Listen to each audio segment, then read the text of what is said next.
नमस्कार, बहुत स्वागत है आपका। मैं हूं आपके साथ योगेश पांडे। उत्तर प्रदेश विधानसभा में बोलते हुए मुख्यमंत्री योगी आदित्यनाथ ने समाजवादी पार्टी पर जमकर निशाना साधा।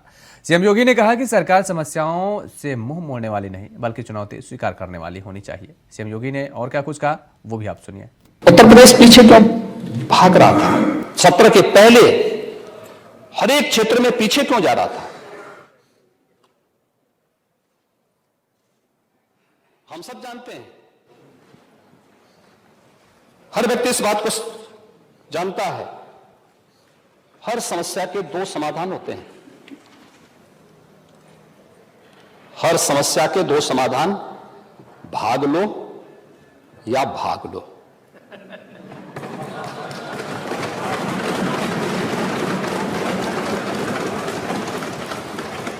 या तो उसे चुनौती के रूप में स्वीकार करते हुए उसका सामना करो, उस प्रकार की कार्य योजना बनाओ और उसके समाधान के स्तर पर पहुंचाओ, जैसे कि 6 वर्ष के अंदर किया गया।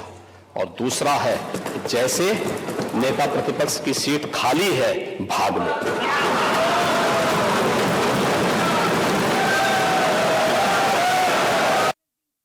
वन डिस्ट्रिक्ट वन प्रोडक्ट है, जिसने यहां की परंपरागत उत्पाद को, एमएसएमई को एक नया जीवन दिया है। और एमएसएमई को नया जीवन देने का परिणाम है कि उत्तर प्रदेश एक्सपोर्ट का एक हब बना है। आज उत्तर प्रदेश 16-17 की तुलना में दुगने से अधिक एक्सपोर्ट कर रहा है। 1,56,000 करोड़ रुपए से अधिक एक्सपोर्ट हमारा केवल 21-22 में ही पहुंच चुका है। लेकिन ये सच है कि आप ओडीओपी तो नहीं दे पाए, लेकिन वन डिस्ट्रिक्ट वन माफिया जरूर दे दिए थे। जहां उत्तर प्रदेश की अर्थव्यवस्था को $1 ट्रिलियन की इकोनॉमी बनाने की बात करते हैं, हंसते हैं, अरे साहब 1 ट्रिलियन कैसे हो पाएगा? यूपी, अरे आपने जहां छोड़ा था आज उससे आगे बढ़ चुके हैं। यात्रा बहुत आगे बढ़ चुकी है जी। आज उससे बहुत आगे बढ़ चुकी है। और हम लोग तो इस बात को मानते हैं कि है कौन विघ्न ऐसा जग में टिक सके वीर नर के मग में। खम ठोक ठिलता है जब नर, पर्वत के जाते पांव उखड़। मानो जब जोर लगाता है पत्थर पानी बन जाता है।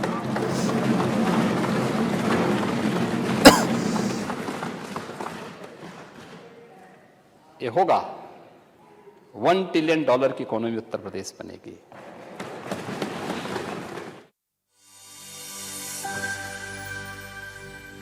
कन्नौज से बीजेपी के लोकसभा सांसद सुब्रत पाठक ने उमेश पाल हत्याकांड पर ट्वीट करते हुए लिखा कि उत्तर प्रदेश पुलिस की सुरक्षा में उमेश पाल समेत पुलिस सुरक्षाकर्मी की हत्या सीधे उत्तर प्रदेश की सरकार पर हमला है। याद रखो, जब विकास दुबे नहीं बचा तो इन दुर्दांतों का क्या होगा ये बताने की आवश्यकता नहीं है। और अब यदि गाड़ी अतीक की भी पलट जाए तो मुझे कोई आश्चर्य नहीं होगा। हुई उमेश पाल की हत्या कोई साधारण हत्या नहीं है, क्योंकि उमेश पाल उत्तर प्रदेश सरकार की सुरक्षा में था और उत्तर प्रदेश सरकार के सुरक्षाकर्मी उसके साथ थे।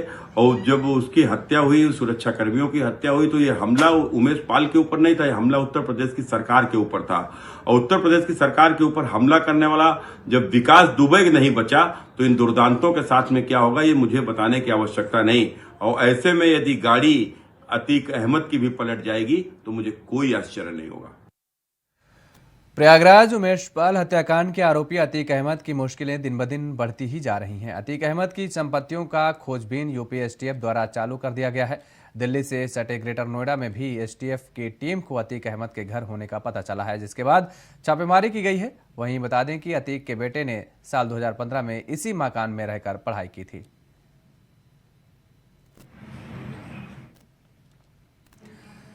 खबर मुरादाबाद से है, जहां पर नाम बदलने की मांग उठने लगी है। ये मांग विश्व हिंदू परिषद ने उठाई है। विश्व हिंदू परिषद ने मुरादाबाद का नाम बदलकर पीताम्बरपुर रखने की सरकार से अपील की है।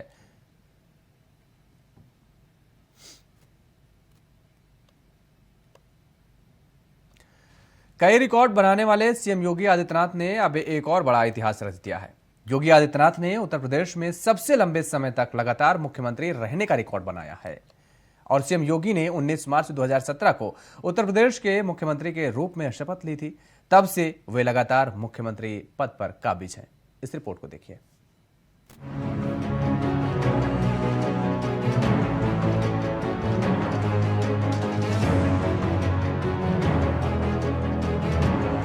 उत्तर प्रदेश में योगी सरकार रोज नए नए कीर्तिमान और रिकॉर्ड हासिल कर रही है। फिर चाहे रिकॉर्ड यूपी में आ रहे निवेश का हो, अपराधियों पर ताबड़तोड़ कार्रवाई का हो या फिर हो बेहतर कानून व्यवस्था का। इसके साथ उत्तर प्रदेश के मुख्यमंत्री योगी आदित्यनाथ ने एक और नया रिकॉर्ड अपने नाम किया है। जी, योगी आदित्यनाथ ने उत्तर प्रदेश में 5 साल और 347 दिन तक बतौर मुख्यमंत्री रहने का रिकॉर्ड अपने नाम कर लिया है। यानी योगी आदित्यनाथ यूपी के अब तक के पहले मुख्यमंत्री हैं जो इतने लंबे समय तक उत्तर प्रदेश के मुख्यमंत्री के पद पर तैनात रहे हैं। देश की मौजूदा राजनीति में तेज तर्रार राजनेता, कुशल प्रशासक और दमदार छवि वाले उत्तर प्रदेश के मुख्यमंत्री योगी आदित्यनाथ के नाम ये अद्वितीय रिकॉर्ड दर्ज हो गया है। हालांकि योगी आदित्यनाथ के पहले कांग्रेस के डॉक्टर संपूर्णानंद इस पद पर सबसे ज्यादा समय तक मुख्यमंत्री रहे हैं। वहीं क्षेत्रीय पार्टियों के नेता स्वर्गीय चौधरी चरण सिंह, स्वर्गीय मुलायम सिंह यादव, मायावती और अखिलेश यादव सीएम योगी के आसपास दूर दूर तक भी दिखाई नहीं पड़ते। सीएम योगी की गिनती उन नेताओं में होती है जिनके नेतृत्व में प्रदेश में किसी पार्टी की दूसरी बार सरकार बनी है। उनसे पहले नारायण दत्त तिवारी थे जिनके नेतृत्व में प्रदेश में कांग्रेस पार्टी की दोबारा सरकार बनी थी। 25 मार्च 2022 को जब योगी ने मुख्यमंत्री की शपथ ली तो उन्होंने नारायण दत्त तिवारी का 37 साल पुराना रिकॉर्ड तोड़ा था। उन्होंने वर्ष 1985 में अविभाजित उत्तर प्रदेश में दूसरी बार मुख्यमंत्री पद की शपथ ली थी। वहीं उत्तराखंड बनने के बाद देखा जाए तो योगी आदित्यनाथ प्रदेश के पहले सीएम हैं जो लगातार दूसरी बार सत्ता पर काबिज हुए। आइए एक नजर डालते हैं अब तक के 3 साल से अधिक समय तक सीएम रहे यूपी के नेताओं पर। योगी आदित्यनाथ 5 वर्ष 347 दिन से पदस्थ हैं। कांग्रेस के डॉक्टर संपूर्णानंद तिवारी 5 वर्ष 345 दिन तक मुख्यमंत्री रहे। समाजवादी पार्टी के अखिलेश यादव 5 साल 4 दिन तक मुख्यमंत्री रहे।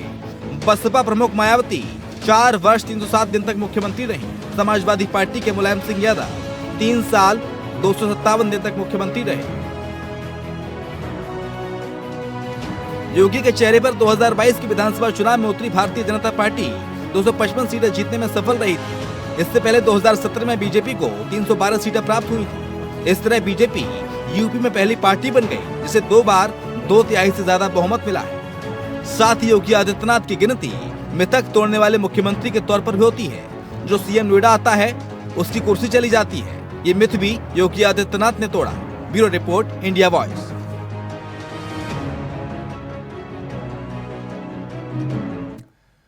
उधर कानपुर में शिकायत लेकर साधु पहुंचा डीसीपी ऑफिस कार्यालय में साधु ने हंगामा किया है। डीसीपी ने थाना प्रभारी जूही को निर्देश दिए हैं। 2 पक्षों का कब्जा को लेकर के विवाद चल रहा है।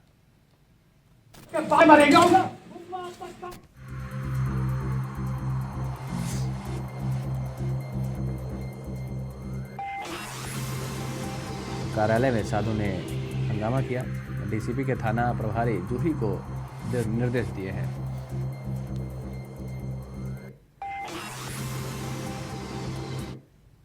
दो पक्षों का कब्जे को लेकर के विवाद चल रहा है, जिसको लेकर के साधु थाने पहुंचा था। आपको बता दें कि थाना के अंतर्गत परमपुरवा चौकी में एक 3 दिन पहले एक प्रकरण संज्ञान में आया कि एक व्यक्ति है जो कई दिन से वो फरार हो गए थे किसी वजह से। उनके यहाँ जो प्रॉपर्टी वो अपनी मानते हैं उसमें कई किराएदार रहते थे, तो उन्होंने और उनके साथियों ने ज़बरदस्ती एक किराएदार जो रह रहे थे उनके घर पर अपना कब्जा कर लिया है, ऐसी सूचना मिली। सूचना मिलते ही तत्काल पुलिस ने जूही थाने में का मुकदमा दर्ज कराया है और घर के अंदर चूंकि महिलाएं अंदर से बंद की हैं, उनको समझाने का प्रयास किया जा रहा है। और उसी घर में ये कुछ साधु संत अपना रहते थे और उनका कुछ सामान अंदर है, तो वो सामान को लेकर वो हमें मिलने आए थे। उनको समझाया गया है और लोकल पुलिस को ये निर्देशित किया गया है कि इनका जो भी सामान है जो अंदर फंसा हुआ है या मिल नहीं पा रहा है, वो उनको तत्काल उसको एक्सेस कराया जाए। वहीं मैनपुरी के थाना औछा क्षेत्र में पड़ोसी युवक की करतूत सामने आई है। पड़ोसी युवक ने किशोरी का अश्लील वीडियो बनाकर किशोरी को ब्लैकमेल किया है। वहीं किशोरी ने बात नहीं मानी, वीडियो को वायरल कर दिया। एक अश्लील वीडियो जो सोशल मीडिया पे बहुत वायरल होता है तो संज्ञान में आया है। संज्ञान में आते ही तत्काल उसमें प्रभारी निरीक्षक औषा को निर्देश दिए गए हैं। इसमें पीड़ित परिवार से संपर्क कर तत्काल इसमें अभियोग दर्ज करें, कड़ी से कड़ी वैधानिक कार्रवाई करें। फर्रुखाबाद कोतवाली फतेहगढ़ पुलिस ने 24 घंटे के अंदर अंतर्राज्यीय बैंक फ्रॉड करके फर्जी लोन प्राप्त करने वाले गिरोह के 5 सदस्यों को गिरफ्तार कर 1.40 लाख रुपए बरामद किए हैं। कोतवाली फतेहगढ़ पुलिस ने नई दिल्ली मालवीय नगर निवासी Sumit Kumar Sahu pocket B7 sector 3 Rohini थाना सेक्टर दिल्ली 389 बंटी उर्फ अवनीश को गिरफ्तार किया है। पुलिस ने इन आरोपियों को जय नारायण वर्मा रोड PWD कार्यालय के पास से पकड़ा है। बैंक के साथ धोखाधड़ी करने वाले आरोपियों के पास से आधा दर्जन मोबाइल फोन, आधा दर्जन फर्जी आधार कार्ड, 14 फर्जी ATM, 5 फर्जी पैन कार्ड, 3 फर्जी चेकबुक जब्त किए गए हैं।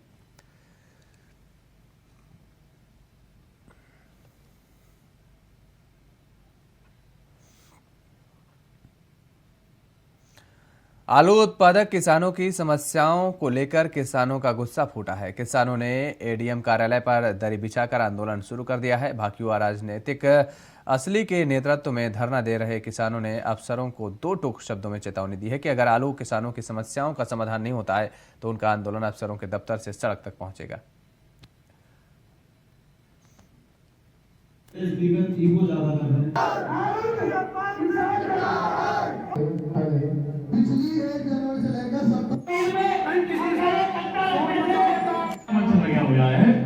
उन लोगों को सोच सकिए लेकिन हम अपनी बात भी रख, हालांकि सब किसान मजदूर की लड़ाई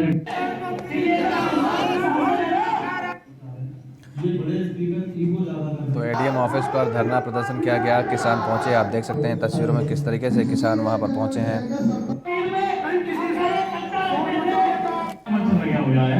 तो उन लोगों को सोच सकिए लेकिन हम अपनी बात भी रख, हालांकि सब किसान मजदूर की लड़ाई।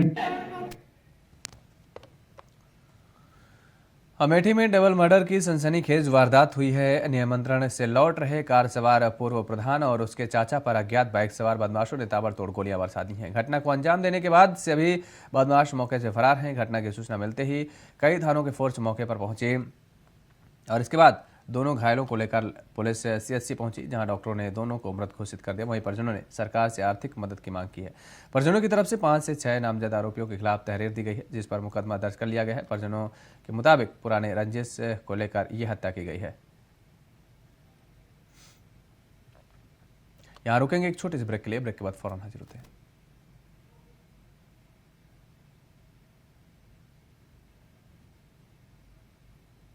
ब्रेक के बाद एक बार फिर आप सभी का स्वागत है। खबरों में आगे बढ़ेंगे। रायबरेली मलेरिया थाना क्षेत्र में 6 साल के मासूम के साथ दुष्कर्म की घटना हुई है।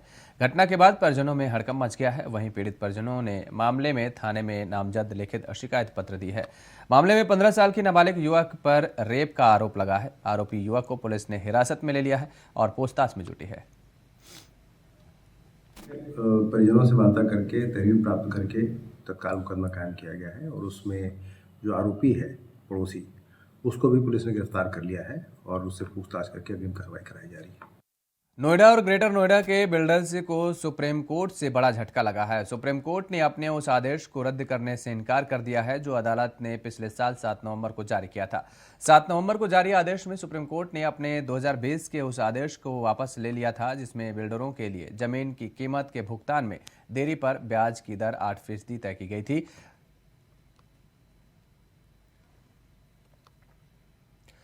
दिल्ली से सटे उत्तर प्रदेश के गौतम बुद्ध नगर में 31 मार्च तक तत्काल प्रभाव से धारा 144 लागू कर दी गई है। कानून व्यवस्था बनाए रखने और आगामी त्योहारों के मद्देनजर कोरोना नियमों का पालन सुनिश्चित करने के लिए यह कदम उठाया गया है। नोएडा पुलिस कमिश्नर लक्ष्मी सिंह ने आगामी त्योहारों में शांति व्यवस्था और आपसी सौहार्द बनाए रखने के उद्देश्य से धारा 144 लागू की है। हरदोई के पाली कस्बे में पशु चिकित्सालय के निकट अज्ञात कारणों से दुकानों में आग लग गई है। आग से लाखों का सामान जलकर राख हो गया है। 3 दुकानें पूरी तरह जल गई हैं, जबकि 5 दुकानें आंशिक रूप से जल गई हैं। पीड़ितों ने सोच समझकर आग लगाने की आशंका व्यक्त की है और थाने में तहरीर दी है।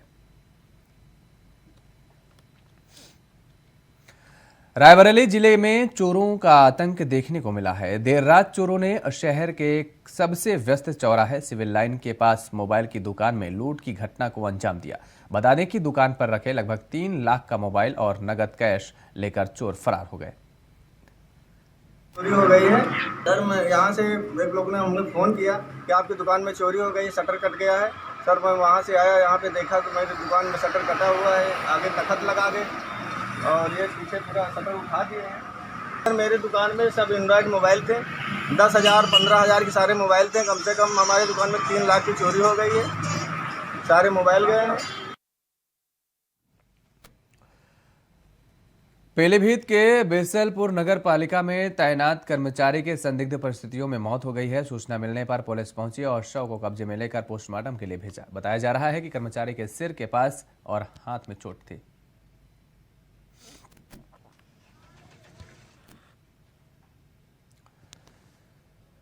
गई हमारे यहाँ बहन घर पे थी जी, तो उनको बताया कि तबीयत बिगड़ गई है। जब हम लोग यहाँ आए जी तो हालत बहुत ज़्यादा सीरियस थी जी, और सर पे निशान भी था किसी चोट वोट का जी। उसकी आज खबर थाने में दी है, थाना प्रभारी के लोग यहाँ आए जी, तो सबको पोस्टमार्टम के लिए भिजवाया गया है।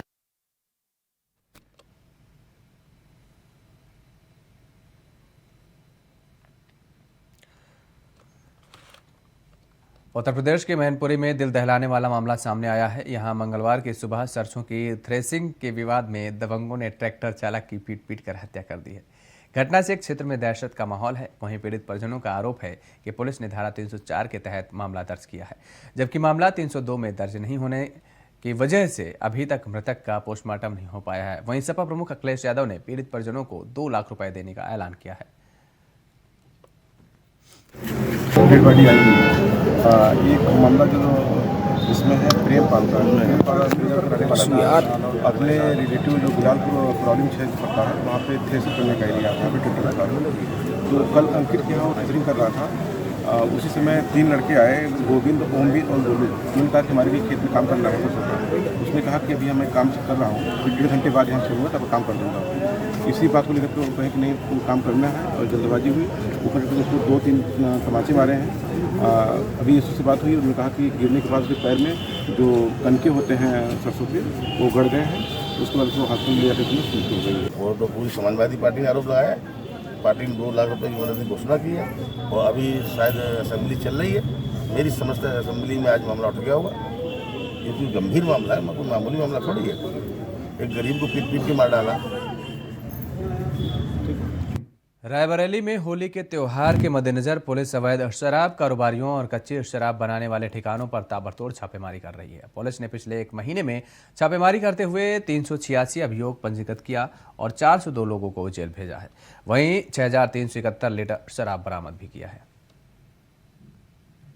होली होने वाली है और इसमें ये देखा जाता है कि होली के अवसर पे अवैध शराब की बहुत ज़्यादा बिक्री की संभावना रहती है। इस संभावना के मद्देनज़र इस पूरे माह अवैध शराब के विरुद्ध अभियान चलाया गया है और इसमें पूरे माह में तकरीबन 386 अभियोग पंजीकृत करके 402 अभियुक्तगणों को गिरफ्तार करके जेल भेजा गया है और 6,371 लीटर कच्ची जो अपमिश्रित शराब है वो बरामद की गई है और 318 क्विंटल लहन नष्ट कराया गया है।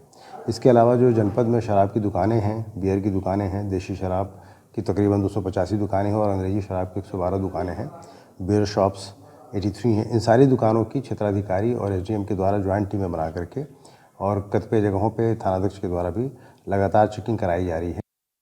बाबा का बुलडोजर प्रयागराज में माफिया अतीक अहमद के गुर्गे जफर अहमद के यहां धड़ाता हुआ चला, जिसके बाद यूपी के तमाम माफिया और अपराधियों के जहन में एक ही सवाल बार बार रिपीट हो रहा है कि अगला नंबर कहीं उनका तो नहीं। दरअसल उमेश पाल हत्याकांड के आरोपियों के यहां बाबा का एक्शन लगातार जारी है। गिरफ्तारियां हो चुकी हैं, एनकाउंटर हो चुका है और बाकी बचा कुचा एक्शन आप आगे देख लीजिएगा। तो क्या बाबा का प्रण माफिया के खिलाफ रण की आज इसी मुद्दे पर इस रिपोर्ट को देखिए। खबरदार, होशियार, यूपी के माफिया सुन लें, यूपी के अपराधी सुन लें, यूपी के सुन लें गुंडे, सुने ही नहीं बल्कि देख भी लें। उत्तर प्रदेश में दहशतगर्दी का यही अंजाम होगा। जी, ये बुलडोजर की दहाड़ है। खूंखार डॉन और माफिया अतीक अहमद के गुर्गे जफर अहमद के अवैध कब्जे पर बने घर पर वही अतीक अहमद जिस पर बसपा विधायक राजू पाल हत्याकांड के चश्मदीद रहे उमेश पाल की हत्या कराने का आरोप है। ये धड़धड़ाता हुआ बाबा का बुलडोजर चीख चीख कर कह रहा है यूपी में माफिया राज और गुंडा राज के खिलाफ ये एक्शन थमने वाला नहीं है। ये बुलडोजर मानो कह रहा है बाबा ने जो कहा था कि मिट्टी में मिला देंगे वो चरितार्थ करके दिखा दिया। इसी इस माफिया को मिट्टी में मिला देंगे। सरकार किसकी है? सरकार किसकी है? गफलत में हो। ये माफिया है, इनको मिट्टी में मिलाने का काम करेंगे। दरअसल प्रयागराज की धुबनगंज थाना क्षेत्र के चकिया मोहल्ले में सुबह करीब 11 बजे बुलडोजर पहुंचा और अतीक अहमद के करीबी रहे जफर अहमद के घर पर बुलडोजर चलाकर घर को नस्ते-नाबूद कर दिया गया। इसी घर में अतीक का परिवार किराए पर रहता था। जफर के घर में पुलिस को तलवार, पिस्टल और राइफल मिली है। जफर अहमद के आलीशान बने इस घर की कीमत 3 करोड़ रुपए बताई जा रही है, जिसे प्रशासन ने आज गिरा दिया। वहीं बीजेपी इस कदम को जायज बताकर प्रशासन की पीठ को थपथपाते हुए संकेत और संदेश दे रही है कि योगी का राज है या माफिया और गुंडाराज को ऐसे ही खत्म किया जाएगा। प्रयागराज में अवैध संपत्ति को गिराने का प्रशासन द्वारा कार्य किया जा रहा है, जहां पे आपराधिक साजिश रची गई थी। यह करना इसलिए भी आवश्यक है क्योंकि जो भी अपराधी हैं उनका मन बढ़ता चला जाएगा और कहीं ना कहीं जनता में असुरक्षा की भावना आ जाएगी। जिस प्रकार से सार्वजनिक रूप से गोलियां चलाई गई हैं, वो गोली किसी और को भी लग सकती थी। ऐसा नहीं है कि वो केवल उमेश पाल जी को ही लगी हैं, इधर उधर और लोगों को भी लग सकती थी और कहीं ना कहीं जनता असुरक्षित महसूस कर रही है। ये जनता की सुरक्षा के लिए प्रशासन द्वारा उठाया गया बिल्कुल सही कदम है और आगे भी जैसा कि माननीय मुख्यमंत्री जी ने सदन में कहा था कि जो भी अपराधी होंगे उनको मिट्टी में मिलाने का कार्य किया जाएगा। तो ये समझना पड़ेगा कि ये नया उत्तर प्रदेश है, यह वह उत्तर प्रदेश है जो उत्तम प्रदेश बनने की राह पर अग्रसर है। इसमें कोई भी अपराधी यदि इसके मार्ग में बाधा बनेगा तो उस अपराधी को धूल में मिलाने का कार्य ये सरकार करेगी। प्रयागराज कांड के बाद से सवाल उठ रहे थे, आखिरकार योगी के राज में यूपी की पुलिस का क्या एक्शन होगा। एनकाउंटर, गिरफ्तारी और फिर बुलडोजर की दहाड़ बता रही है ये ट्रेलर है, पिक्चर अभी बाकी है। मतलब साफ है यूपी में दहशतगर्दी का यही अंजाम होगा। Bureau report, India watch. इस बुलेटिन में फिलहाल इतना ही। खबरों के लिए आप बने रहिए इंडिया वॉइस के साथ। नमस्कार।